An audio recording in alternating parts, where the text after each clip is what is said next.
19 de marzo de 1938, 6 de la mañana, Palacio Nacional. Un mensajero entra corriendo al despacho presidencial. Trae un cable urgente del Departamento de Estado de Estados Unidos. Lázaro Cárdenas lo abre. Lee en voz alta para sus ministros. A nombre de Standard Oil Company y sus subsidiarias, el secretario de Estado Cordell Hull exige compensación inmediata por $400 millones. México debe devolver instalaciones petroleras o enfrentar consecuencias económicas severas. Silencio total en la habitación. $400 millones. El presupuesto anual completo de México es de $200 millones. Están pidiendo el doble de lo que el país entero puede generar en un año. Es imposible de pagar, y lo saben. Uno de los ministros se atreve a hablar. Señor presidente, podemos negociar, tal vez un pago parcial, una compensación gradual. Cárdenas lo interrumpe. No. Afuera, en los campos petroleros de Tampico, ingenieros estadounidenses y británicos están vaciando las oficinas. Queman documentos. Algunos abren válvulas para que el petróleo se derrame en los ríos. Si no pueden tenerlo, nadie lo tendrá.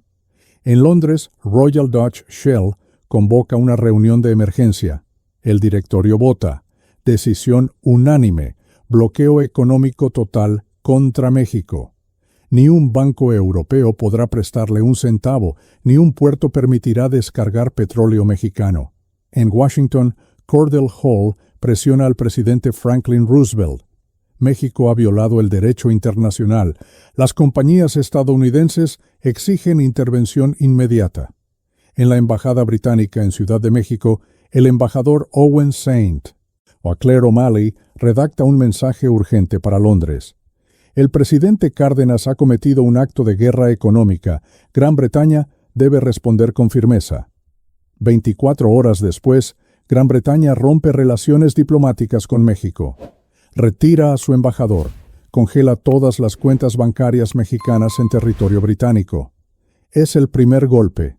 Standard Oil y Shell no están dispuestas a perder México. Llevan 30 años extrayendo millones de barriles sin pagar impuestos justos, sin respetar leyes laborales, tratando a los trabajadores mexicanos como esclavos en su propia tierra. Y ahora un presidente de un país pobre, sin ejército fuerte, sin reservas económicas, les acaba de decir que se vayan. Standard Oil controla medio mundo. Shell tiene el respaldo del Imperio Británico. Juntas, valen más que todo el presupuesto de México multiplicado por 10. Si Cárdenas no devuelve el petróleo, pueden destruir la economía mexicana sin disparar un solo tiro. Bloquear puertos, congelar cuentas, sabotear exportaciones o convencer a Estados Unidos de que invada. No sería la primera vez. En los pasillos de Palacio Nacional, algunos ministros hablan en voz baja. Nos van a aplastar, como hicieron en Nicaragua, como hicieron en Honduras. Tienen razón para tener miedo. Estados Unidos invadió México en 1847 y le quitó la mitad del territorio. Ocupó Veracruz en 1914 durante 6 meses. Hacerlo de nuevo sería fácil. Pero Cárdenas tiene un aliado inesperado, Josephus Daniels, el embajador estadounidense en México, veterano de la Marina, amigo personal de Roosevelt. Daniels no está de acuerdo con Standard Oil. Cree que México tiene derecho a defender su soberanía.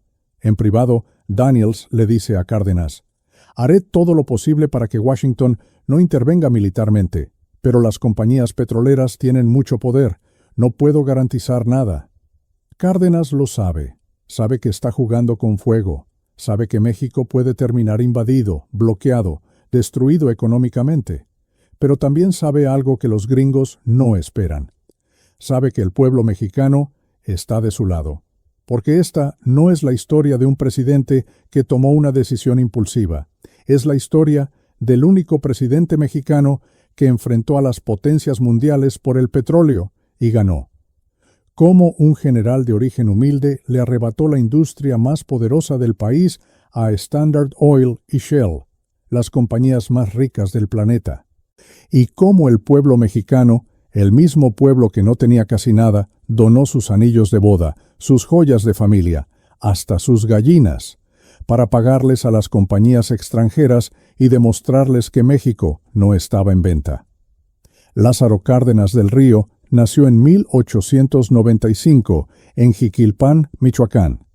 Familia campesina, sin privilegios, sin herencias, creció viendo cómo los hacendados explotaban a los peones.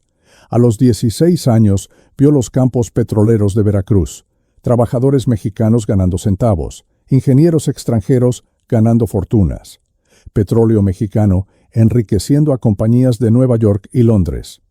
Ese día aprendió que el petróleo era de México, pero no estaba en manos mexicanas.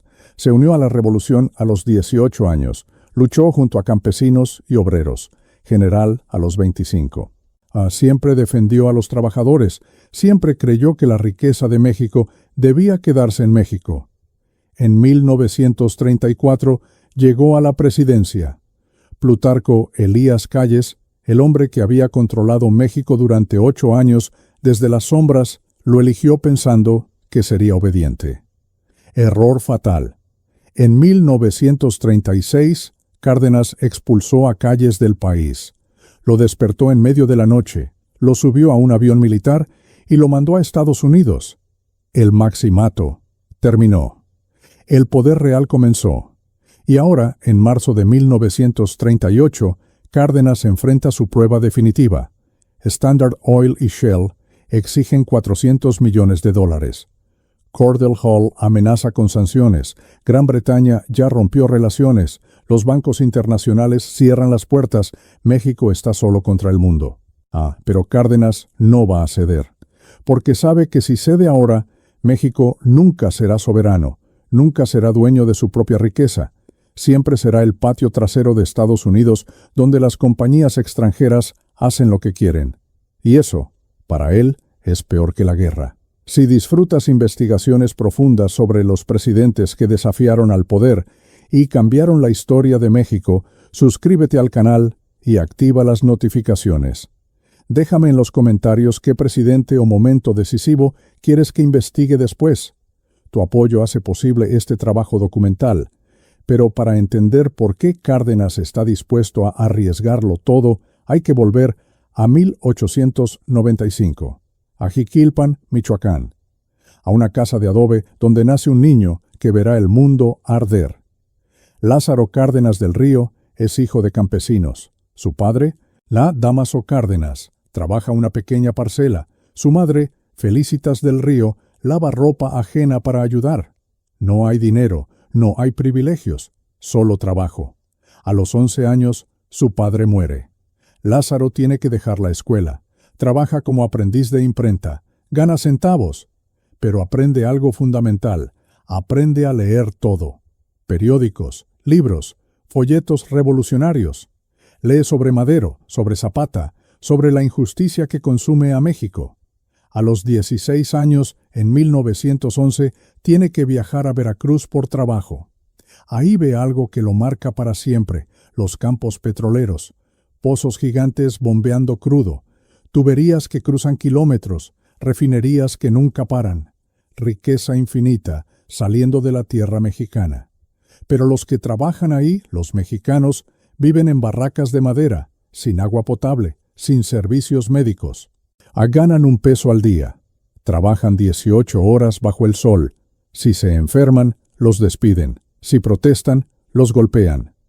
Los ingenieros extranjeros, en cambio, viven en casas con aire acondicionado.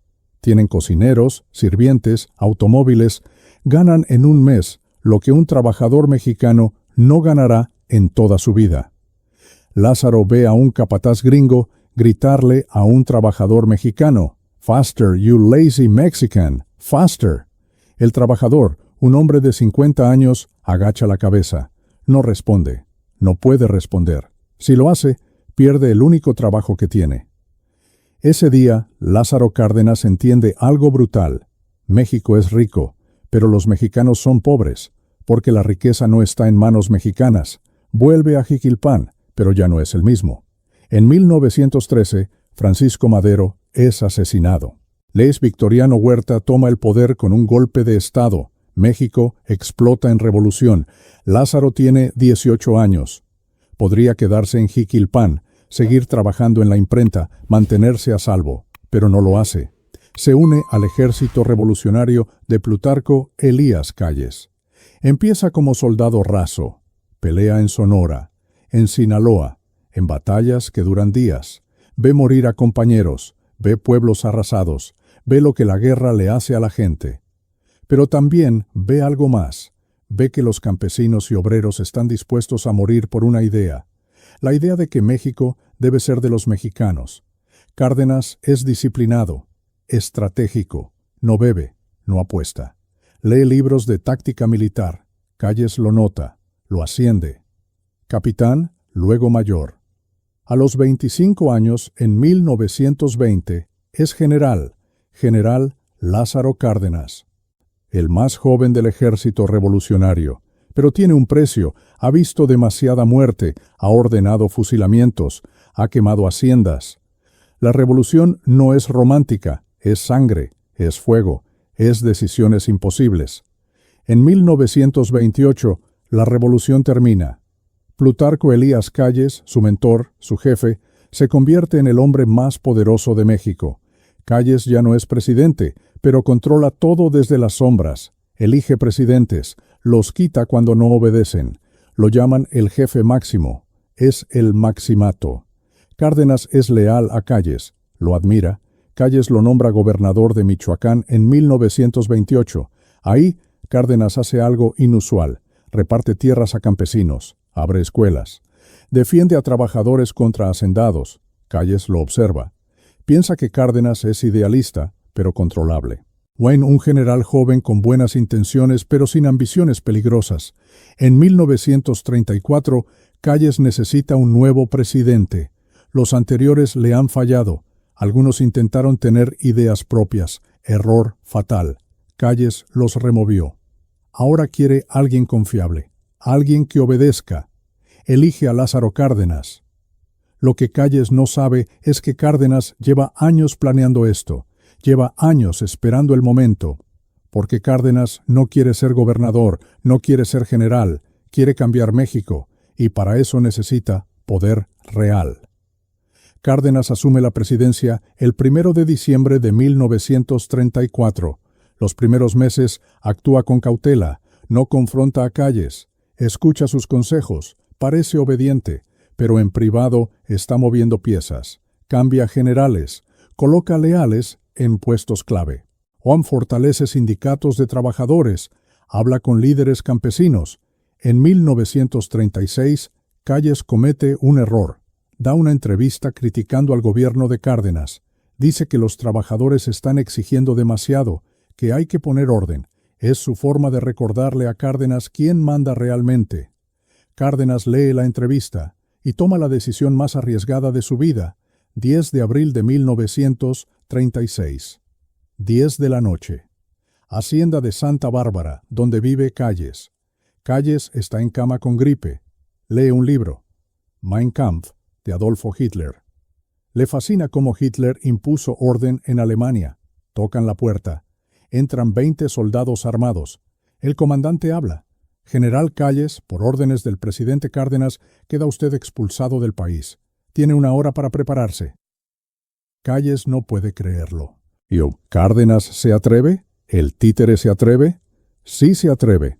A las 6:30 de la mañana del 11 de abril, Plutarco Elías Calles, el jefe máximo, el hombre que controló México durante 8 años, es subido a un avión militar. Destino, Estados Unidos. Exilio permanente. El maximato termina. Ahora Cárdenas tiene el poder real, pero también tiene enemigos reales. Generales leales a Calles, empresarios furiosos, embajadas extranjeras preocupadas y las compañías petroleras, Standard Oil y Shell, llevan 30 años haciendo lo que quieren en México. Ahora tienen un presidente que no obedece a nadie. Van a ser 2 años de tensión, 2 años de huelgas petroleras, 2 años de presión internacional, hasta que en marzo de 1938 Cárdenas tiene que elegir. O se arrodilla ante las compañías extranjeras, o se arriesga a que invadan México, Y ya sabemos qué eligió. Con calles fuera del país, Cárdenas tiene las manos libres, y lo primero que hace es mirar hacia los campos petroleros. Porque ahí, en Tampico, en Veracruz, en Tabasco, hay un problema que ningún presidente anterior se atrevió a tocar. Las compañías extranjeras, Standard Oil, Shell, Gulf Oil, Sinclair, controlan cada gota de petróleo que sale de México, pagan salarios miserables, ignoran las leyes laborales mexicanas. Cuando un trabajador se queja, lo despiden. Cuando un sindicato protesta, llaman al gobierno estadounidense. Y durante décadas, los presidentes mexicanos han mirado hacia otro lado, porque enfrentar a Standard Oil es enfrentar a Estados Unidos, y nadie quiere eso. Pero Cárdenas no es como los demás. En mayo de 1937, los trabajadores petroleros se organizan, forman el Sindicato de Trabajadores Petroleros de la República Mexicana.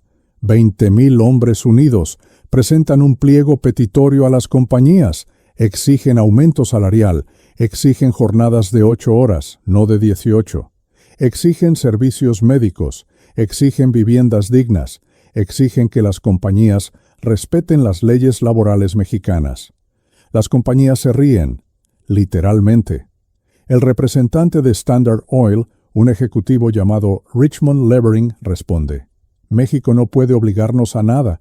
Nosotros invertimos el capital, nosotros tomamos el riesgo. Los trabajadores deben agradecer que les damos empleo. Los trabajadores van a huelga. Mayo de 1937, 20,000 hombres dejan de trabajar. Los pozos se detienen, las refinerías se apagan, el petróleo deja de fluir.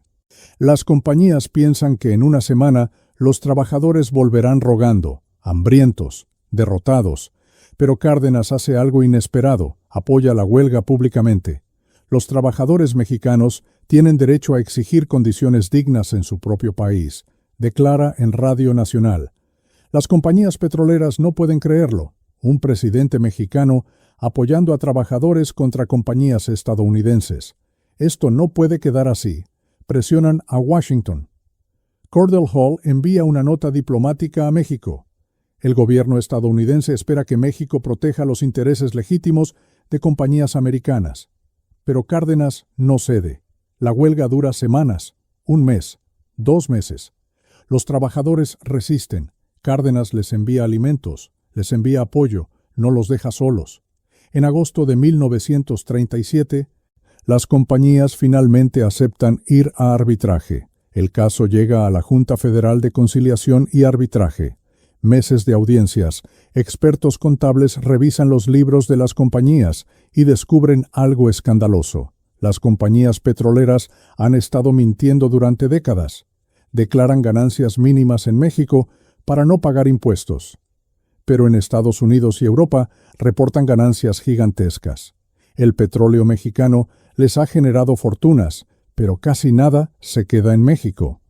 En diciembre de 1937, la Junta Federal emite su resolución. Las compañías deben pagar 26 millones de pesos anuales en aumentos salariales y mejoras laborales. Las compañías apelan a la Suprema Corte de Justicia de México. Enero de 1938. La Suprema Corte revisa el caso. Los abogados de Standard Oil argumentan que México no tiene derecho a imponer condiciones a compañías extranjeras. El 1 de marzo de 1938, la Suprema Corte falla. Las compañías deben cumplir con la resolución. Es la ley. Las compañías tienen una semana para obedecer. 7 de marzo. Las compañías responden, se niegan públicamente, abiertamente. No acataremos la sentencia. El gobierno mexicano no tiene autoridad sobre nosotros. Es un desafío directo, no solo al gobierno, a la soberanía de México. Cárdenas tiene 2 opciones: aceptar que las compañías extranjeras están por encima de la ley mexicana, o hacer lo impensable. Durante 10 días, Cárdenas no duerme. Se reúne con su gabinete, con economistas, con generales. Todos le dicen lo mismo: si expropia el petróleo, habrá guerra económica. Tal vez guerra real. Pero si no lo hace, México nunca será un país soberano. Siempre será un lugar donde las compañías extranjeras hacen lo que quieren. 17 de marzo de 1938. Cárdenas toma la decisión. Va a expropiar. Va a quitarles todo a Standard Oil y Shell, y que pase lo que tenga que pasar. 18 de marzo de 1938, 6 de la mañana. Palacio Nacional. Cárdenas convoca a su gabinete. Reunión de emergencia. Cierra las puertas. Nadie entra, nadie sale. Les dice lo que va a hacer. Va a expropiar el petróleo. Hoy. Esta noche. Algunos ministros se quedan en silencio. Otros hablan al mismo tiempo. Señor presidente, es un suicidio político. Estados Unidos puede invadirnos. Inglaterra declarará la guerra económica. No tenemos el dinero para compensar. Cárdenas levanta la mano. Todos callan. Si esperamos a tener el dinero, nunca lo haremos. Si esperamos a que Estados Unidos esté de acuerdo, nunca lo haremos. O México es soberano hoy o nunca lo será. Eduardo Suárez, el secretario de Hacienda, hace números. Para compensar a las compañías necesitamos al menos 400 millones de pesos. El gobierno tiene en reservas 3 millones. Es imposible. Cárdenas lo mira. Entonces el pueblo pagará, no con dinero del gobierno, con dinero del pueblo. Durante todo el día, el equipo legal redacta el decreto de expropiación, página por página, artículo por artículo. Tiene que ser perfecto, tiene que ser inapelable. Mientras tanto, Cárdenas ordena silencio absoluto, ni una palabra a la prensa, ni una llamada fuera de palacio. Si las compañías se enteran antes del anuncio, pueden sabotear todo. 3 de la tarde. El decreto está listo. Cárdenas lo lee completo. 43 páginas. Lo firma. Ya no hay vuelta atrás. 5 de la tarde. Cárdenas llama a las estaciones de radio. Todas. Esta noche a las 10 transmitirán un mensaje presidencial. Es obligatorio. Cadena nacional. Los directores de radio preguntan de qué se trata. Cárdenas no responde. Solo dice, prepárense, va a ser histórico. 8 de la noche. Cárdenas cena solo. No tiene hambre. Sabe lo que viene. Sabe que en 2 horas su vida cambiará. Que la vida de México cambiará. 9:30. Cárdenas camina hacia el salón donde está el micrófono. Lleva el decreto en la mano. Ve a sus ministros esperando. Algunos tienen miedo en los ojos. Otros, orgullo. 10 de la noche. Las estaciones de radio interrumpen su programación. Mensaje urgente del señor presidente de la República. En todo México, la gente se acerca a las radios. En cantinas, en casas, en plazas públicas. Algo importante está pasando. Cárdenas se sienta frente al micrófono. Toma aire. Empieza a leer. Mexicanos. El conflicto que ha surgido entre las empresas petroleras y sus trabajadores es de todos conocido. Durante meses, las compañías extranjeras se han negado a cumplir con las leyes de México. Se han negado a pagar salarios justos. Se han negado a respetar nuestras instituciones. La gente escucha en silencio. Todavía no saben qué viene. La actitud de las compañías petroleras no es simplemente una violación laboral, es un desafío a la soberanía de la nación mexicana. Por tanto, en uso de las facultades que me confiere la ley, he decidido decretar la expropiación de la maquinaria, instalaciones, edificios, oleoductos, refinerías, tanques de almacenamiento, vías de comunicación y todos los demás bienes muebles e inmuebles, propiedad de las compañías petroleras que operan en territorio nacional. Silencio. 3 segundos de silencio en todo el país. Y entonces, explosión. En el Zócalo, la gente grita, llora, se abraza. El petróleo es nuestro. El petróleo es de México. En los campos petroleros de Tampico, los trabajadores saltan de alegría. Algunos no pueden creerlo. ¿De verdad lo hizo? ¿De verdad se atrevió? En las oficinas de Standard Oil en Nueva York, los ejecutivos escuchan la traducción del discurso. Uno golpea el escritorio. Este imbécil acaba de firmar su sentencia de muerte. En Londres, en las oficinas de Shell, el director ejecutivo convoca reunión de emergencia. México nos acaba de robar $1,000 millones en activos. Esto no quedará así. Pero en México, en ese momento, nada de eso importa. porque por primera vez en décadas, México le acaba de decir que no a las potencias extranjeras. Cárdenas termina el discurso, apaga el micrófono, se pone de pie. Sus ministros lo rodean, algunos lo abrazan, otros solo lo miran con respeto. Eduardo Suárez, el secretario de Hacienda, se acerca. «Señor presidente, mañana empieza la guerra económica. ¿Cómo vamos a pagar?» Cárdenas responde sin dudar. «Mañana le pediremos al pueblo que nos ayude. Si el petróleo es de México, entonces todos somos responsables de pagarlo». Esa noche, Cárdenas no duerme. Sabe lo que viene: bloqueos, amenazas, presión internacional.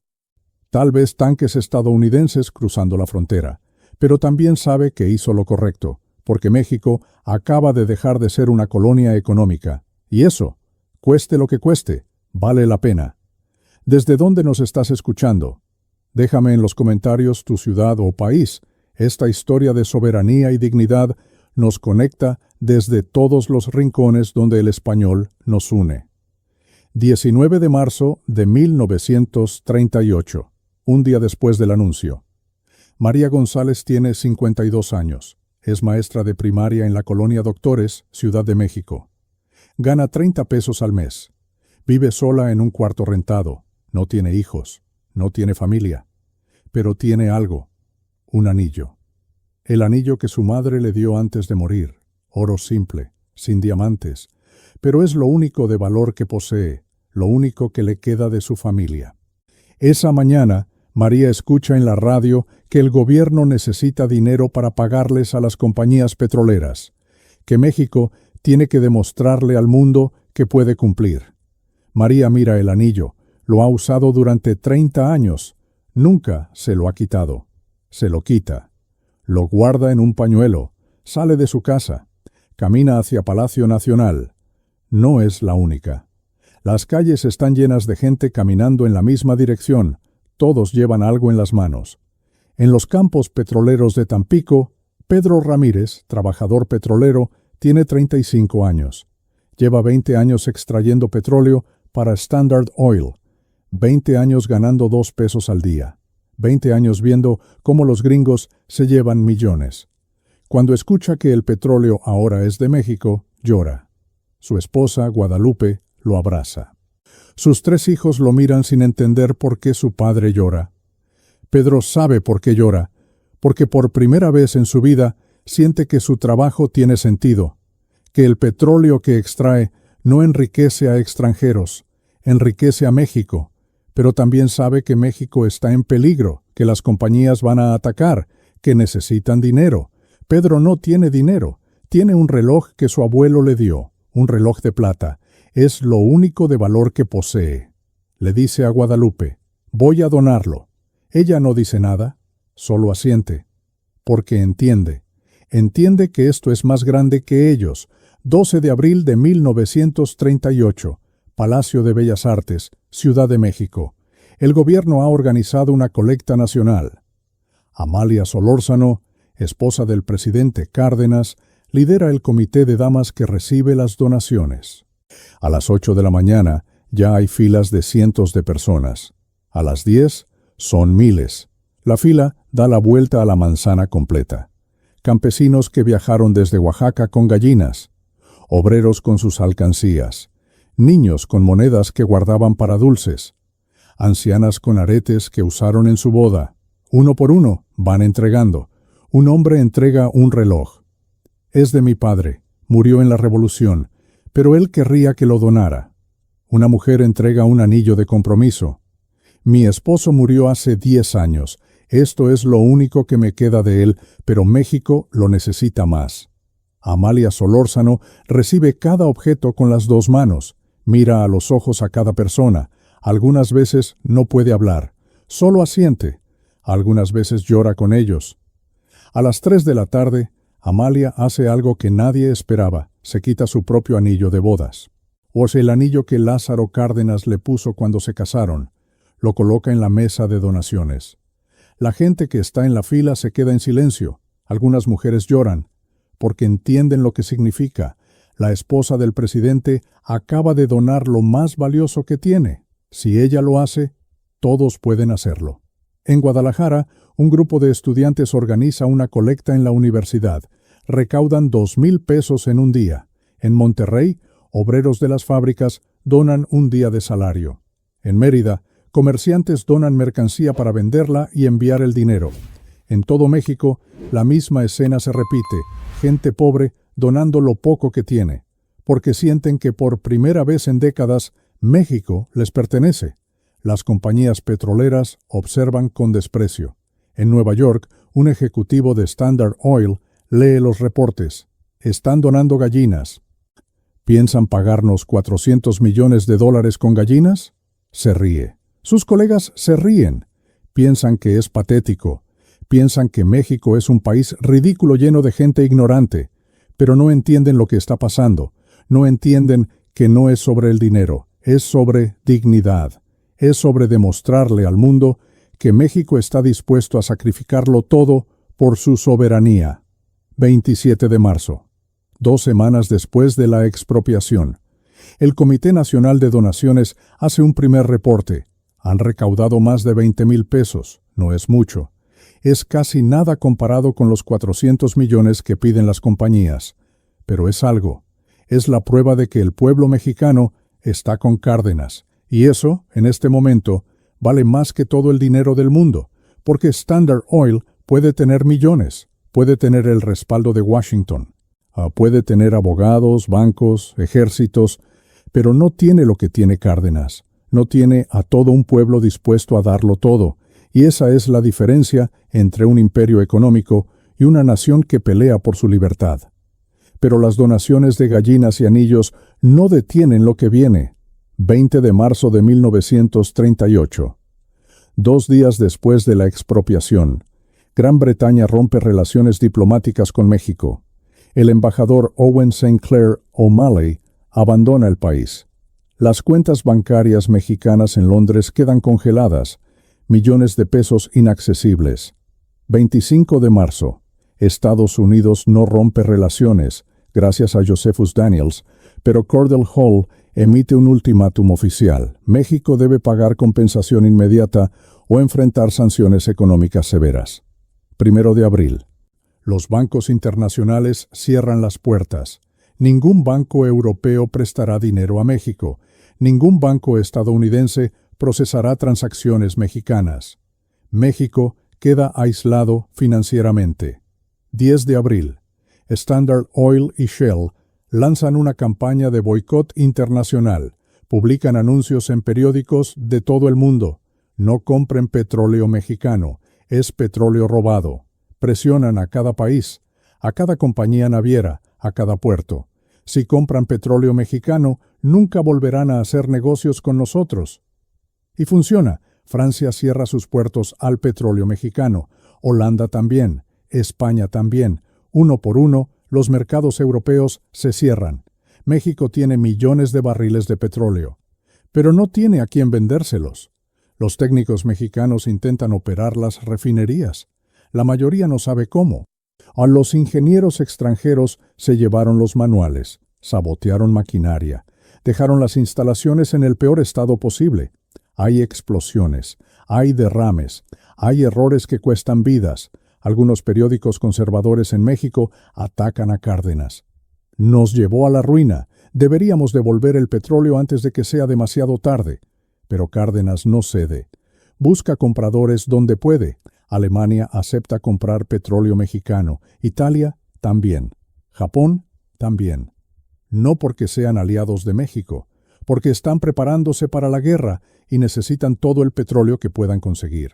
Es incómodo. México vendiendo petróleo a países fascistas. Pero no hay alternativa.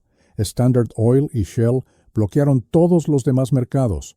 1939, un año después de la expropiación, la economía mexicana está sufriendo.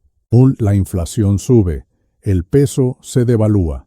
Hay escasez de productos importados. Pero algo extraordinario está pasando.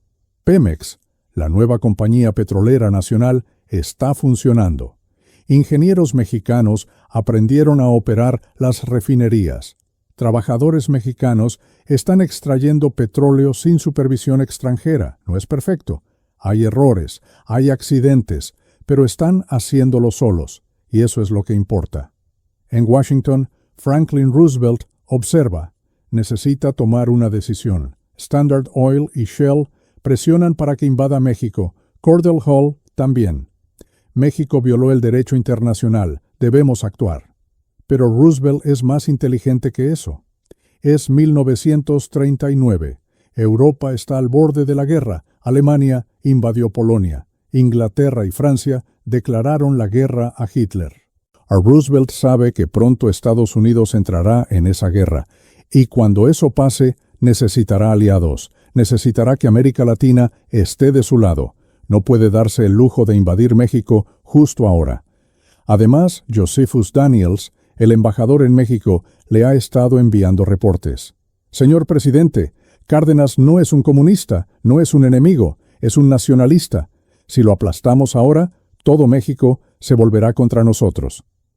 Roosevelt escucha y hace algo que sorprende a todos. Acepta negociar. 1940. Las negociaciones comienzan. México acepta pagar compensación, pero no $400 millones.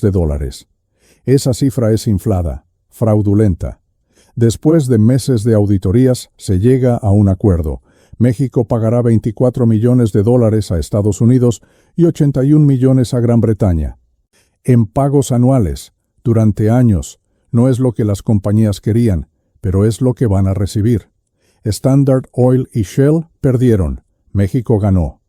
30 de noviembre de 1940, último día de la presidencia de Cárdenas, entrega el poder a Manuel Ávila Camacho. En su discurso de despedida, Cárdenas habla con calma, sin triunfalismos, sin arrogancia. Le entrego al pueblo de México un país más soberano que el que recibí. El petróleo es nuestro. Las tierras están en manos de campesinos. Los trabajadores tienen derechos. No fue fácil, pero valió la pena. Sale de Palacio Nacional sin escolta, sin guardias. Camina entre la gente. Algunos lo abrazan, algunos lloran, algunos solo le dan las gracias. Cárdenas vuelve a Michoacán, a Jiquilpan, de donde salió. Vive ahí los siguientes 30 años, sin lujos, sin pretensiones. Como un ciudadano más. Muere el 19 de octubre de 1970, a los 75 años. Su funeral es masivo, cientos de miles de personas lo despiden, porque saben que fue el único presidente que realmente defendió a México, el único que se atrevió a decirle que no a las potencias extranjeras, el único que demostró que la soberanía no se negocia. Hoy, más de 80 años después de aquella noche de marzo de 1938, el 18 de marzo sigue siendo feriado cívico en México, Día de la Expropiación Petrolera, Día de la Soberanía Nacional. Pero, ¿qué queda de lo que hizo Cárdenas? Pemex, la compañía que nació de la expropiación, se convirtió en una de las petroleras más grandes del mundo. Durante décadas fue el orgullo de México, generó empleos, financió escuelas, construyó hospitales. Fue la prueba de que México podía administrar su propia riqueza. Pero algo pasó en el camino.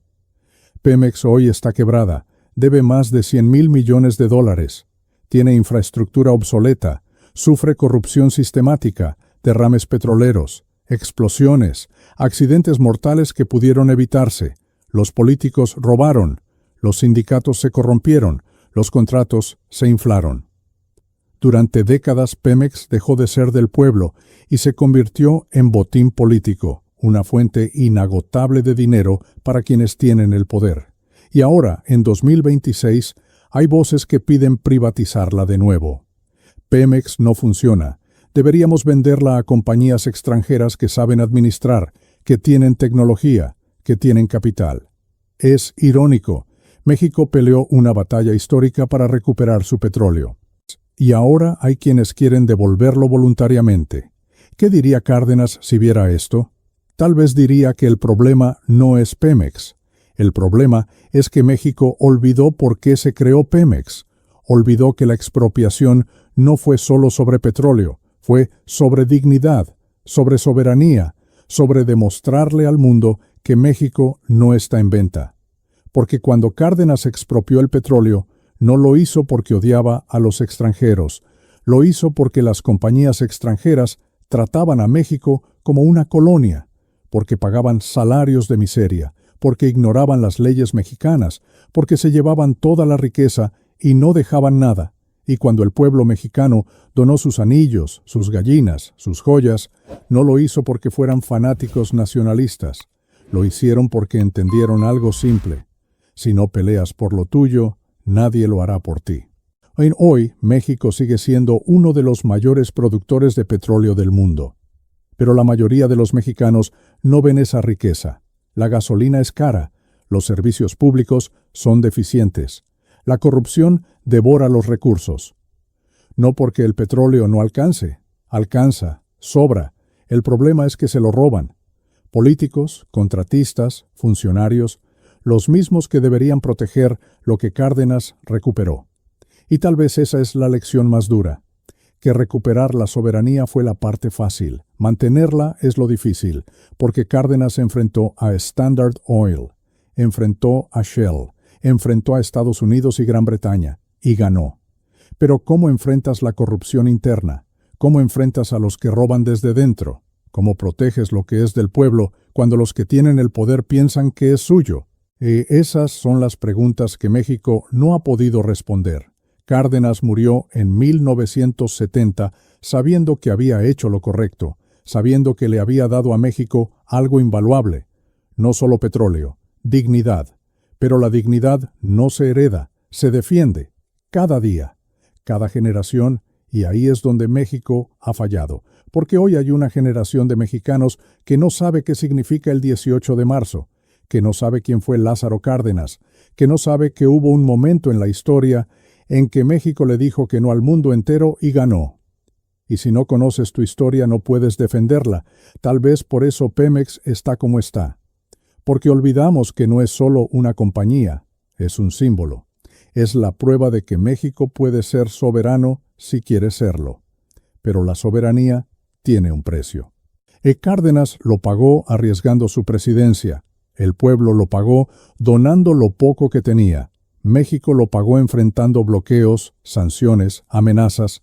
Y la pregunta es, ¿estamos dispuestos a pagar ese precio hoy? ¿O preferimos vender Pemex, olvidar la historia y aceptar que México nunca podrá administrar su propia riqueza? Lázaro Cárdenas demostró que sí se puede, que un país pequeño puede enfrentar a potencias gigantes, que la dignidad vale más que el dinero, que el petróleo puede ser de los mexicanos si los mexicanos están dispuestos a defenderlo.